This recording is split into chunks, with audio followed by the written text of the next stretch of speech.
BCom second year.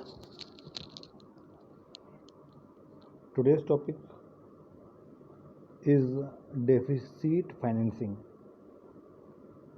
जो आज का टॉपिक है आप लोगों के सब्जेक्ट का वो है डेफिसिट फाइनेंसिंग.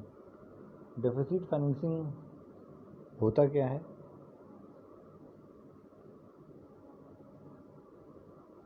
डेफिसिट फाइनेंसिंग का मतलब हुआ कि जब कोई गवर्नमेंट अपने इनकम से ज़्यादा अपना खर्चा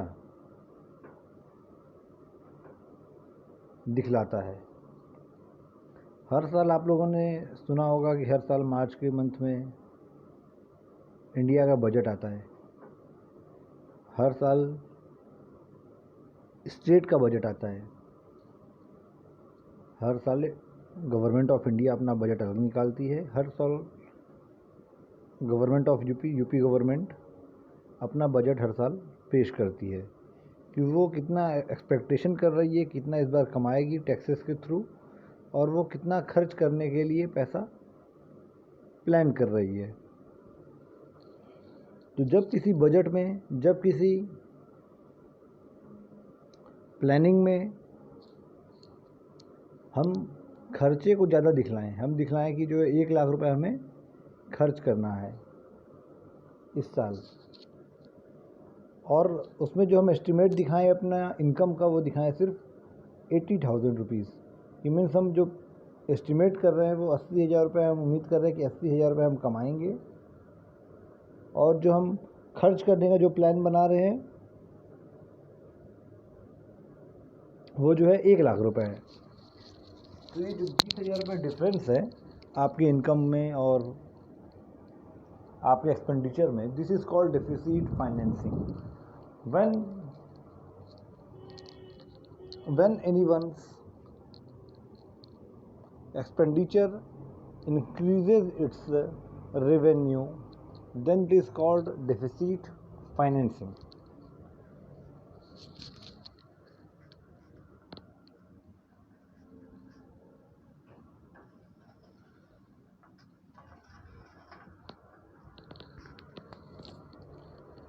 तो डेफिसिट फाइनेंसिंग का मीनिंग आप स्क्रीन पे भी देख सकती हैं. Deficit financing is defined as financing the budgetary deficit through public loans and creation of new money. Deficit financing in India means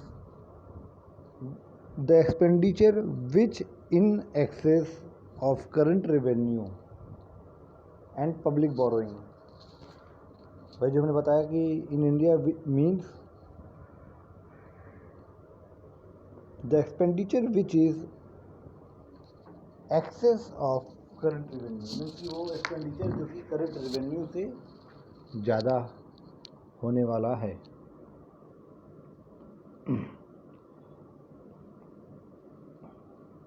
उसके बाद है objective of deficit financing.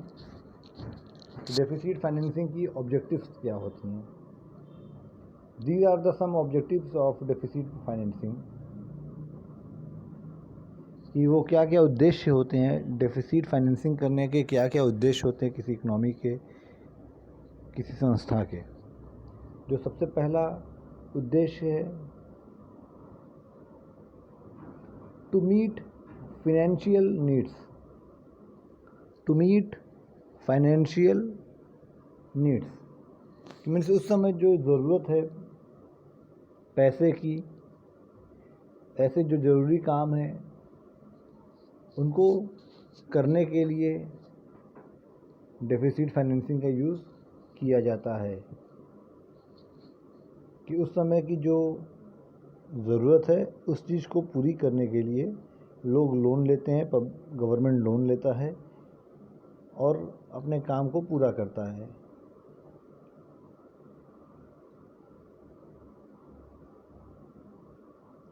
To meet the financial needs. उसका second है to meet war expenditure. कई बार देश का war छिड़ जाता है एक देश का दूसरे देश से, तो उस एक्सपेंडिचर को जब भी कोई देश जंग लड़ता है तो उसमें बहुत ज़्यादा पैसा खर्च होता है। तो उस एक्सपेंडिचर को फेस करने के लिए, सामना करने के लिए, फेस करने के लिए गवर्नमेंट जो है डेफिसिट फाइनेंसिंग करता है, वो लोन्स लेता है, बोरोइंग करता है, जिसके साथ वो उस एक्सपेंडिचर को, उस युद्ध के, उस वॉर के एक्सपेंडिचर को फेस कर पाता है। तीसरा, इंस्ट्रूमेंट ऑफ इकोनॉमिक डेवलपमेंट।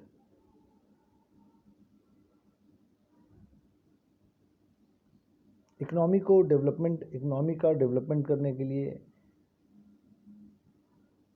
कई बार डेफिसिट फाइनेंसिंग का यूज़ करता है गवर्नमेंट।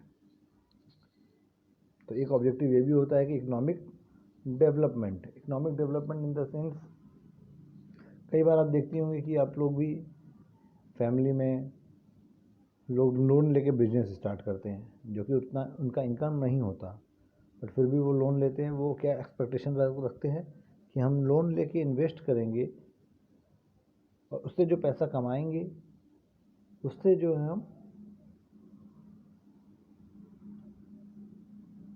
उस लोन को भी चुका देंगे, उस लोन पे लगा हुआ इंटरेस्ट को भी चुका देंगे और अपना हम कुछ सेविंग भी कर लेंगे। तो इकोनॉमिक डेवलपमेंट के लिए इस तरह गवर्नमेंट भी लोन लेती है, वो कंपनी बैठाती है, रोड्स बनवाते हैं,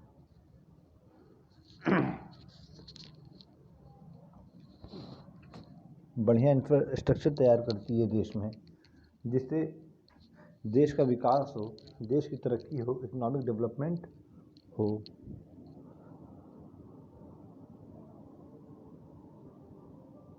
ये भी एक ऑब्जेक्टिव होती है गवर्नमेंट की डेफिसिट फाइनेंसिंग की।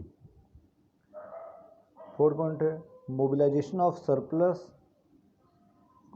आइडल एंड अनयूटिलाइज्ड रिसोर्सेज, कि गवर्नमेंट अनयूटिलाइज्ड रिसोर्सेज को यूज़ करने के लिए कई बार मोबिलाइज करने के लिए डेफिसिट फाइनेंसिंग करती है, कि जिससे वो उसके पास जो अवेलेबल रिसोर्सेज है उसको यूज़ कर सके, जो कि रखे रखे ख़राब हो रही है।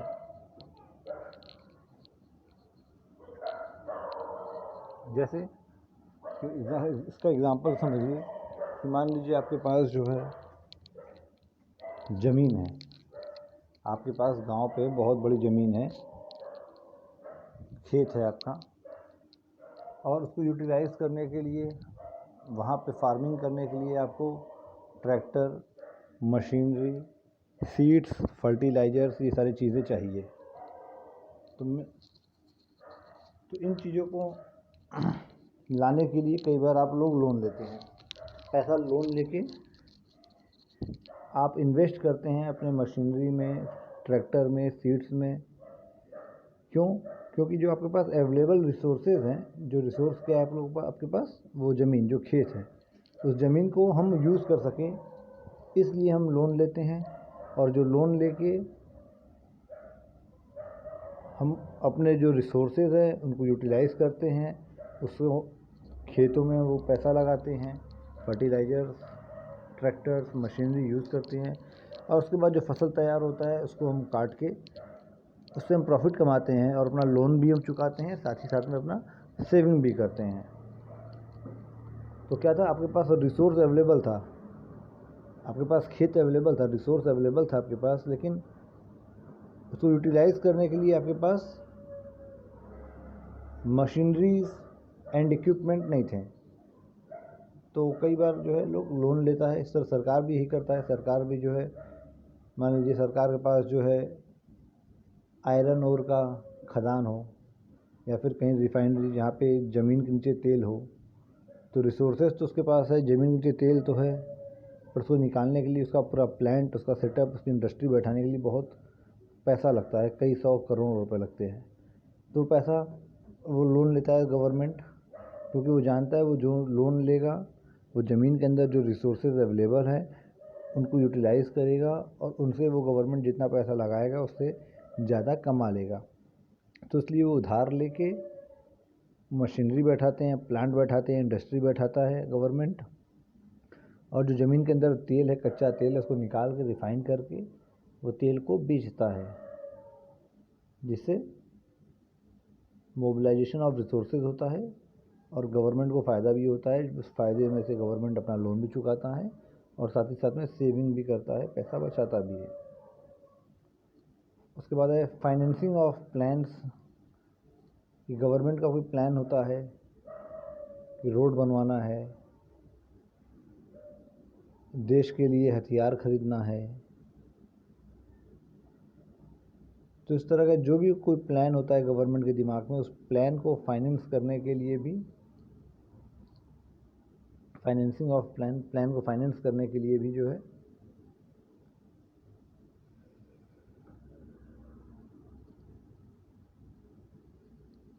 गवर्नमेंट डेफिसिट फाइनेंसिंग करता है। To raise effective demand, to raise effective demand means कि गवर्नमेंट, जब गवर्नमेंट प्लान करता है कि 1 लाख रुपए हमें इकनॉमी में डालना है, 1 लाख रुपए इकनॉमी में खर्च करना है, देश के लिए 1 लाख रुपए में खर्च करना है, और गवर्नमेंट का इनकम 80,000 रुपये का ही है, गवर्नमेंट का इनकम 80,000 रुपये का ही है, और गवर्नमेंट का प्लान है 1 लाख रुपये खर्च करने का, तो 80,000 रुपये जो रेवेन्यू लेगा, जाहिर सी बात है वो देश की जनता से ही लेगा। तो देश की जनता से वो 80,000 रुपये गवर्नमेंट लिया टैक्स के फॉर्म में, और देश में इन्वेस्टमेंट के लिए पैसा जो खर्च किया वो 1 लाख रुपये खर्च किया। देश की जनता से रेवेन्यू लिया 80,000 टैक्सेस के थ्रू, 80,000 रुपये गवर्नमेंट ने लिया, और उसके बाद उसने डेफिसिट फाइनेंसिंग मतलब अपने इनकम जो था 80,000 रुपया, और वो खर्च किया ज़्यादा, 1 लाख रुपये खर्च किया, मतलब 20,000 रुपये ज़्यादा खर्च किया। तो जनता से लिया 80,000 रुपये, खर्चा किया 1 लाख रुपये, तो मीन्स की इकनॉमी में 20,000 रुपये ज़्यादा गया। जैसे कि अगर हम आपसे 80,000 रुपये लें और वापस हम आपको दें 1 लाख रुपये, तो आपको ऊपर 20,000 रुपये ज़्यादा जाएगा। तो इस तरह इकनॉमी से भी गवर्नमेंट पब्लिक से 80,000 रुपये टैक्सेस के फॉर्म में लिया, और वापस जो है खर्च किया पब्लिक के ऊपर 1 लाख रुपये, 20,000 रुपये एक्स्ट्रा खर्च किया पब्लिक के ऊपर। तो ये जो 20,000 रुपये एक्स्ट्रा खर्च किया गवर्नमेंट, तो इससे जो है पब्लिक के पास पैसा बढ़ता है। तो जब पब्लिक के पास पैसा बढ़ता है तो पब्लिक का इनकम बढ़ता है, तो पब्लिक जो है डिमांड जो है रेज होता है। तो वही लिखा हुआ है जो ये पॉइंट है objective, to raise effective demand, कि जब गवर्नमेंट 80,000 रुपये पब्लिक से लेता है और 1 लाख रुपये वापस भेजता है, तो जितना लिया उससे ज़्यादा वो भेज रहा है, तो मीन्स पब्लिक के पास पैसा बढ़ता है। जब पब्लिक के पास पैसा बढ़ता है तो पब्लिक खर्च करती है पैसे को, जब पैसा खर्च करता है तो डिमांड रेज होता है, डिमांड बढ़ता है।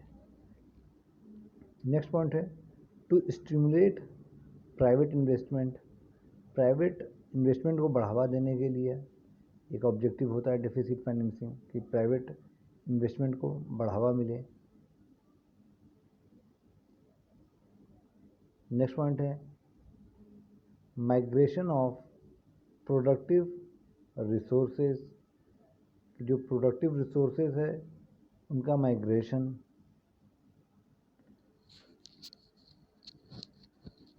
से यहाँ मतलब है कि उनका प्रॉपर यूटिलाइजेशन, जो प्रोडक्टिव रिसोर्सेज हैं उनको प्रोडक्टिव रिसोर्सेज को प्रॉपर ढंग से यूज़ कर सकें, जिससे है गवर्नमेंट प्रॉफिट कमा सके, देश को फ़ायदा हो सके। नेक्स्ट पॉइंट है revival from depression, revival from depression, की अगर इकनॉमी में डिप्रेशन की कंडीशन है, मद्दी कंडीशन है, इकनॉमी की कंडीशन सही नहीं है, मतलब डिप्रेशन मीन्स हुआ कि इकनॉमी की रिवाइवल फ्रॉम डिप्रेशन, यहाँ पे डिप्रेशन वर्ड यूज़ हो रहा है इकनॉमी के लिए, तो इसके आप पॉइंट में लिख सकते हैं revival from depression of economy, revival from depression of economy means कि डिप्रेशन, जो इकनॉमी डिप्रेशन में है उसको, उससे रिवाइवल करना, उसको उभारना, अर्थव्यवस्था को मद्दी से बाहर लाना, इसको आप हिंदी में बोल सकते हैं अर्थव्यवस्था को मंदी से बाहर लाना, एक ऑब्जेक्टिव होता है डेफिसिट फाइनेंसिंग का। और लास्ट है एम्प्लॉयमेंट जनरेशन, कि रोज़गार बढ़ाना, ये सारे जो है ऑब्जेक्टिव हैं डेफिसिट फाइनेंसिंग के।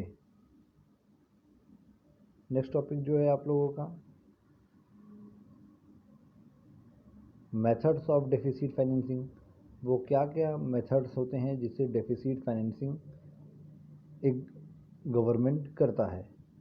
तो पहला है इसके अंदर बोरोइंग फ्रॉम सेंट्रल बैंक, कि सेंट्रल बैंक से पैसा उधार लेता है government. Borrowing from central bank, यहाँ पे जो borrowing from central bank word use हो रहा है, तो हमारे देश का जो सेंट्रल बैंक है वो है आरबीआई। हर देश का अपना अलग अलग सेंट्रल बैंक होता है, अलग अलग नाम होता है। जो हमारे देश का सेंट्रल बैंक है उसका नाम है RBI, reserve bank of India.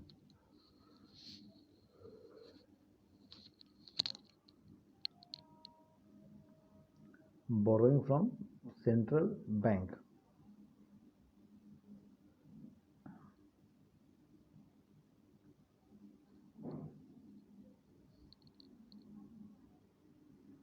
तो borrowing from central bank means हुआ कि जो उस देश का सेंट्रल बैंक होता है वहाँ से उधार लेता है पैसा।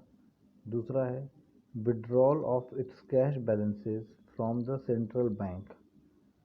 पहला बोल रहा है कि सेंट्रल बैंक से उधार लेता है।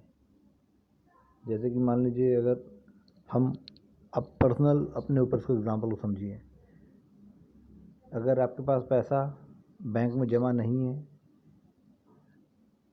तो आप बैंक से उधार लेते हैं। अगर आपको 1 लाख रुपए की ज़रूरत पड़ गई, अपने बिजनेस में 1 लाख रुपए आपको लगाना है, आपके पास कैश भी अवेलेबल नहीं है, आपके बैंक में भी अवेलेबल नहीं है, मीन्स आपका बैंक अकाउंट भी ज़ीरो है, आपके पास जो कैश अवेलेबल है वो भी ज़ीरो है। तो इस कंडीशन में आप जो है बैंक से उधार लेते हैं या किसी से भी उधार लेते हैं। तो इस तरह से गवर्नमेंट भी जब उसके पास कैश बैलेंस नहीं होता, ज़ीरो होता है, उसका जो बैंक अकाउंट है, गवर्नमेंट का भी बैंक अकाउंट होता है। हम लोग अपना सेविंग बैंक अकाउंट खुलवाते हैं छोटे छोटे प्राइवेट बैंक्स में और कमर्शियल बैंक्स में। जो गवर्नमेंट का जो अकाउंट होता है वो सेंट्रल बैंक के अंदर होता है। गवर्नमेंट अपना पैसा सेंट्रल बैंक के पास जमा करता है। तो उसी तरीके से जब गवर्नमेंट को कुछ पैसे की ज़रूरत होती है, डेफिसिट फाइनेंसिंग ज़रूरत होती है, तो उस समय गवर्नमेंट जो है अगर उसके पास कैश बैलेंस नहीं है, बैंक अकाउंट में भी उसके पास पैसा नहीं है, गवर्नमेंट का बैंक अकाउंट कहाँ होता है? सेंट्रल बैंक के पास होता है। तो हमारे देश का जो सेंट्रल बैंक है वो आरबीआई, तो हमारी गवर्नमेंट का जो बैंक अकाउंट होगा आरबीआई में होगा। तो आरबीआई से के जो पास अकाउंट है गवर्नमेंट का, उसमें भी कैश बैलेंस ज़ीरो रहता है। तो बैंक्स जो है सेंट्रल बैंक लोन देता है गवर्नमेंट को। फिर से हम समझा रहे हैं, जैसे अगर आपको 1 लाख रुपए की ज़रूरत है, आपके पास कैश बैलेंस भी नहीं है, आपका बैंक अकाउंट भी खाली है, तो आप लोन लेते हैं बैंक से।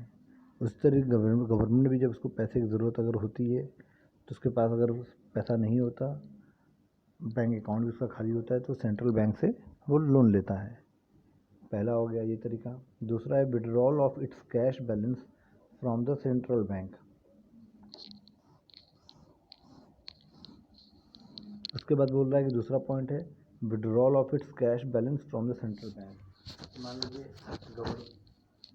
फिर इसको हम आपको एग्जांपल थ्रू देते हैं। मान लीजिए अगर आपको 1 लाख रुपए की ज़रूरत है, आपके पास कैश बैलेंस ज़ीरो है, नगद पैसा आपके पास बिल्कुल नहीं है, कैश बैलेंस ज़ीरो है, और आपके बैंक अकाउंट में, सेविंग अकाउंट में 1 लाख रुपए जमा है। कैश बैलेंस आपके पास ज़ीरो है लेकिन आपके बैंक अकाउंट में 1 लाख रुपए है, तो आप अपना बैंक अकाउंट से 1 लाख रुपए निकाल लेंगी। तो इस तरह से गवर्नमेंट भी जब उसके पास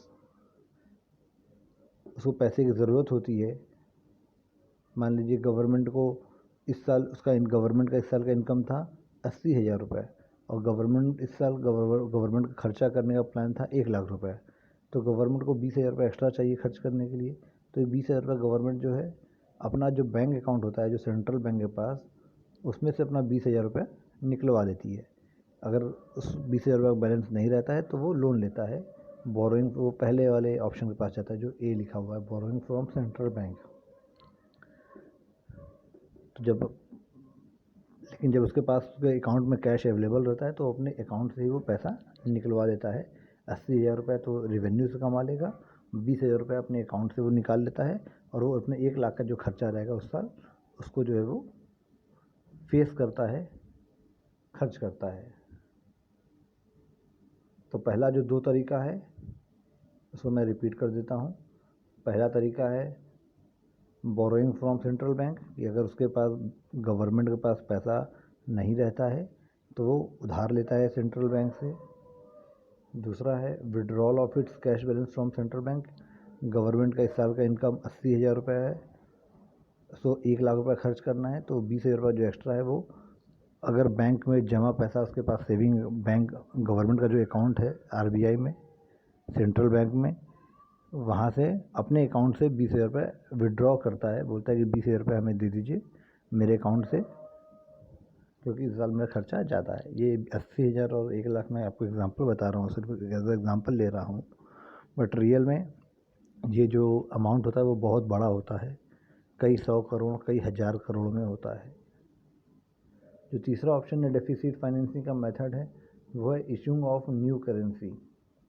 issuing of new currency issuing of new currency means की printing of more notes and putting into circulation, कि नए करेंसी को इशू करता है, नई करेंसी को गवर्नमेंट छापता है और उसको सर्कुलेशन में, उसको मार्केट में निकालता है। ये 3 मेथड्स हैं डेफिसिट फाइनेंसिंग के। उसका नेक्स्ट टॉपिक है limitation of deficit financing. Limitation of deficit financing, कि डेफिसिट फाइनेंसिंग की क्या क्या लिमिटेशन है, डिसएडवांटेजेस हैं, कमियां हैं। तो इसमें जो सबसे पहला है प्राइस राइज। जब भी गवर्नमेंट डेफिसिट फाइनेंसिंग करती है, अपने इनकम से ज़्यादा अपना एक्सपेंडिचर करती है, गवर्नमेंट अपने इनकम से ज़्यादा अपना एक्सपेंडिचर करती है, तो इकनॉमी में प्राइस राइज होने का खतरा होता है, प्राइस राइज होने के चांसेस होते हैं, महंगाई बढ़ता है इकनॉमी में। तो पहला लिमिटेशन है, जो पहला डिसएडवांटेजेस है वो है प्राइस राइज। तो गवर्नमेंट जब भी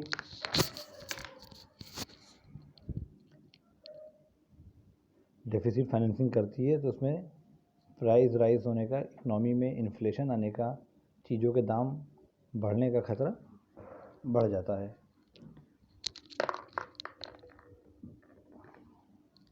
दूसरा पॉइंट क्या है, इंक्रीज इन मनी सप्लाई। जो पहला लिमिटेशन है वो है प्राइस राइज। जो दूसरा लिमिटेशन है, डिसएडवांटेजेस है डेफिसिट फाइनेंसिंग का, वो है इंक्रीज इन मनी सप्लाई, कि इकनॉमी में मनी सप्लाई बढ़ जाता है, इकनॉमी में मनी सप्लाई बढ़ जाता है जिससे परचेजिंग पावर ऑफ मनी घट जाती है। तो दूसरा पॉइंट है इंक्रीज इन मनी सप्लाई। तीसरा पॉइंट है speculative activities. Speculative activities means कि यहाँ पे है कि सट्टेबाजी और जुआ, इस तरह की चीज़ें बढ़ जाती है इकनॉमी में। स्पेक्यूलेटिव एक्टिविटीज़ मीन्स कि जुआ टाइप की चीज़ें, सट्टेबाजी, जुआ, इन सब टाइपों की चीज़ें, एक्टिविटीज़ इकनॉमी में बढ़ जाती है जब गवर्नमेंट डेफिसिट फाइनेंसिंग करता है। तो अगर डेफिसिट फाइनेंसिंग का एक डिसएडवांटेज ये भी है कि स्पेक्यूलेटिव एक्टिविटीज़ में सट्टेबाजी, जुआ, इस तरह की चीज़ें जो है बढ़ जाती है इकनॉमी में। चौथा है लेस इन्वेस्टमेंट। इन्वेस्टमेंट कम हो जाता है, डेफिसिट फाइनेंसिंग एक लिमिटेशन है।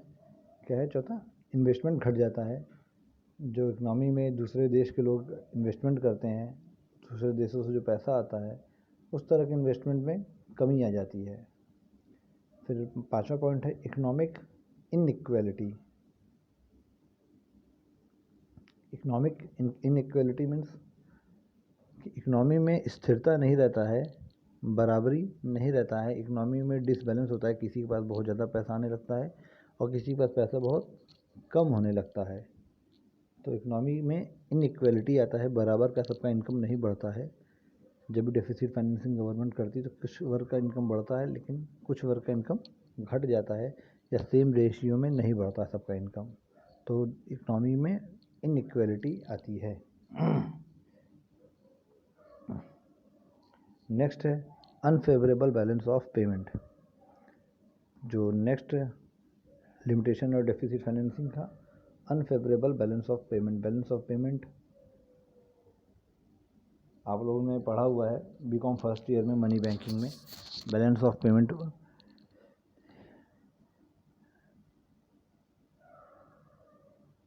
एक इन्फॉर्मेशन होता है जिसमें एक चार्ट होता है, एक टेबल होता है, जिसमें एक देश ने कितना इंपोर्ट किया है, कितना एक्सपोर्ट किया है, उसके बारे में डिटेल होता है। तो फेवरेबल बैलेंस ऑफ पेमेंट उसको बोलते हैं जब कोई देश ज़्यादा सामान अपने देश से बाहर भेजा है। किसी देश का जब एक्सपोर्ट ज़्यादा होता है और इंपोर्ट कम होता है। जब किसी देश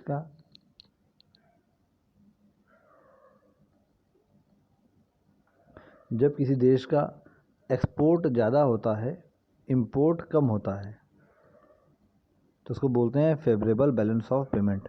जब कोई देश ज़्यादा सामान 1 लाख का सामान बाहर भेजा अपने देश से, मतलब 1 लाख का सामान बेचा दूसरे देशों को और 50,000 का सामान दूसरे देशों से ख़रीदा, तो 1 लाख ज़्यादा है, तो 1 लाख का सामान हमने बेचा, सिर्फ 50,000 का बाहर से ख़रीदा, तो इसको बोला जाएगा favourable balance of payment. Unfavourable balance of payment क्या होता है कि हमने 1 लाख का सामान बाहर से ख़रीदा और सिर्फ 50,000 का सामान हमने बाहर बेचा। हमने बेचा कम अमाउंट का और ख़रीदा ज़्यादा अमाउंट का, तो इसको बोला जाता है अनफेवरेबल। तो इसका एक लिमिटेशन डेफिसिट फाइनेंसिंग का ये क्या है, अनफेवरेबल बैलेंस ऑफ पेमेंट, कि जो बैलेंस ऑफ पेमेंट होता है मीन्स वो और अनफेवरेबल हो जाता है। मीन्स कि हमारा एक्सपोर्ट घटता है और इंपोर्ट हमारा बढ़ जाता है। हमारे देश में इंपोर्ट बढ़ जाता है और एक्सपोर्ट जो है वो घट जाता है डेफिसिट फाइनेंसिंग के वजह से, जिसका एक लिमिटेशन ये भी है। और लास्ट है fall in the value of money, कि मनी की वैल्यू घटती है। जब भी कोई इकनॉमी में डेफिसिट फाइनेंसिंग होती है, गवर्नमेंट डेफिसिट फाइनेंसिंग करती है, तो गवर्नमेंट की इस एक्टिविटी की वजह से वैल्यू ऑफ मुद्रा वैल्यू ऑफ मनी घटती है, पैसे का कीमत घटता है। These are all the limitation in deficit financing. पहला है प्राइस राइज, कि इकनॉमी में चीज़ों के दाम बढ़ते हैं। दूसरा इंक्रीज इन मनी सप्लाई, की दूसरा लिमिटेशन ये है कि मनी सप्लाई इकनॉमी में बढ़ जाता है। तीसरा है स्पेक्यूलेटिव एक्टिविटीज़, कि जुआ, बाजी, सट्टेबाजी, इस टाइप की चीज़ें बढ़ जाती है। चौथा है लेस इन्वेस्टमेंट, कि देश में इन्वेस्टमेंट, जो बाहरी इन्वेस्टमेंट आता है, फॉरेन इन्वेस्टमेंट आता है, वो घट जाता है। पाँचवा है इकोनॉमिक इनइक्वालिटी, कि इकनॉमी में इनइक्वालिटी आती है, अमीर और अमीर होते हैं, गरीब और गरीब हो जाते हैं, या सबका इनकम एक जैसा नहीं बढ़ता है, किसी का ज़्यादा बढ़ता है, किसी का कम बढ़ता है। उसके बाद है unfavourable balance of payment. Unfavourable balance of payment means की डेफिसिट फाइनेंसिंग की वजह से हमारा एक्सपोर्ट घटता है और इंपोर्ट बढ़ जाता है। और लास्ट है fall in value of money, कि मुद्रा की वैल्यू घटती है, मनी का वैल्यू घटता है। जैसे कि इंडियन रुपी है, इंडियन रुपी की वैल्यू घटती है। These are all the points in limitation of deficit financing.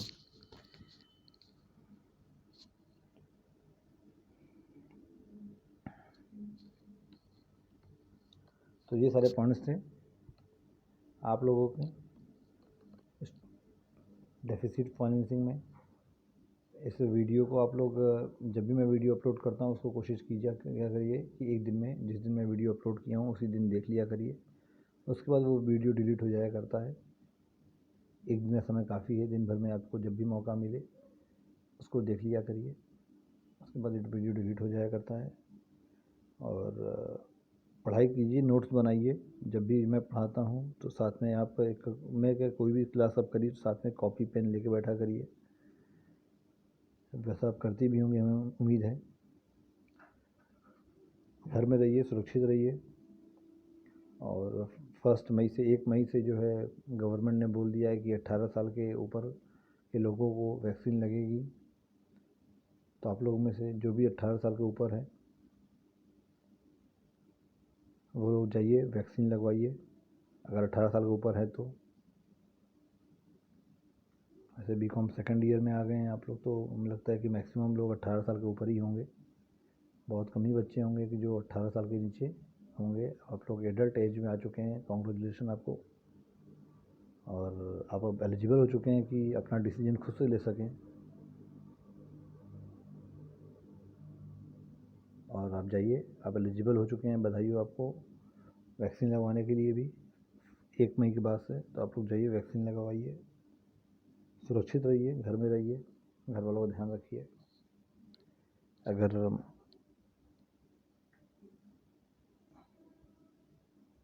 माहौल सही हुआ, नॉर्मल हुआ, तो फिर क्लास में मिला जाएगा हम लोग। देखिए कब तक होता है फिर वो। लेकिन चलिए फिर नेक्स्ट क्लास में नए टॉपिक के साथ मिलते हैं। तब तक अपना ध्यान रखिए।